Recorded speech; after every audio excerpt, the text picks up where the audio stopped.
സത്യകഴകം ശ്രീ കണ്ണച്ചൻ വീട് മാതൃസമിതിയുടെ നേതൃത്വത്തിൽ രാമായണ മാസാചരണത്തോടനുബന്ധിച്ച് രാമായണ പ്രഭാഷണം നടന്നു. വിവിധ പരീക്ഷകളിൽ വിജയം നേടിയ വിദ്യാർത്ഥികൾക്കുള്ള അനുമോദനവും സംഘടിപ്പിച്ചു.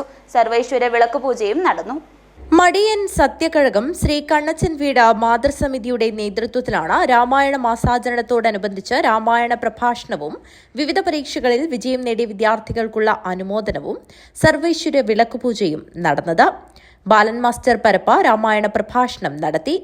നാരദ മഹർഷിയോട് ചോദിച്ച ചോദ്യമാണ് നമ്മൾ ഓർമ്മിക്കേണ്ടത്. സകല ഗുണങ്ങളും തീർന്നിട്ടുള്ളതാണ്. ഒരു സാധാരണ മനുഷ്യൻ ദൈവിക പദത്തിലേക്ക് ഉയർത്താൻ പാകത്തിലുള്ള അത്രയും പര്യാപ്തമായിട്ടുള്ള ഗുണങ്ങളുള്ള ഒരാളെ അങ്ങ് എവിടെയെങ്കിലും കണ്ടിട്ടുള്ളതാണ്. അദ്ദേഹം കാണാതിരിക്കില്ല എന്ന് ഉറപ്പാണ്. എന്താ കാരണം? എല്ലാ ലോകങ്ങളിലും കൃത്യമായിട്ട് സഞ്ചരിക്കാൻ പാസ്പോർട്ടും വിസയൊന്നും വേണ്ട. ഒരു നാരായണ മന്ത്രം മതി. ഇത് എവിടെ അടിച്ച സീലടിച്ച് കിട്ടും നാരദർക്ക്, ഇല്ലേ?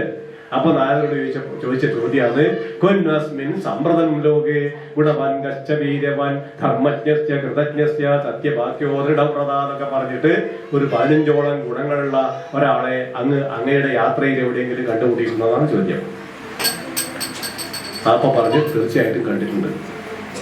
15 ഗുണങ്ങളായ മതി. സത്യം പറയുന്ന ആള്, ദൃഢപ്രദം ആയിട്ടുള്ള ആള്, അതുപോലെ നല്ല ആരോഗ്യ ശരീരമുള്ള ആള്, അതുപോലെ വേണ്ട രീതിയിൽ പ്രതികരിക്കുന്ന ആള്, മറ്റുള്ളവർക്ക് ശത്രുക്കൾക്ക് ഭയപ്പാടുണ്ടാകുന്ന ആള്, ഇങ്ങനെ പല ഗുണങ്ങളും ചേർന്നിട്ട് ഒരാളെ കണ്ടിട്ടുണ്ടെന്ന് ചോദിക്കുമ്പോൾ പറഞ്ഞു ഇതാ പിടിച്ചോന്ന് പറഞ്ഞ ഒരു പട്ടിക അങ്ങോട്ട് കൊടുക്കുകയാണ്.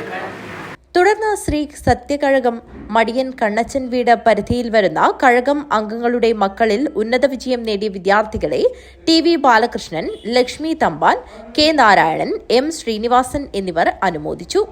Kazhagam vice president P. Babu അധ്യക്ഷത വഹിച്ചു.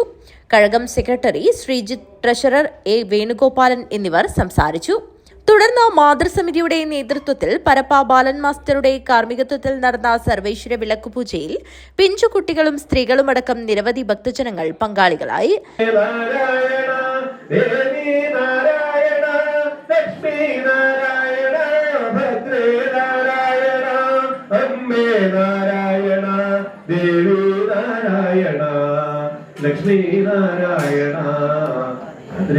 നാരായണ.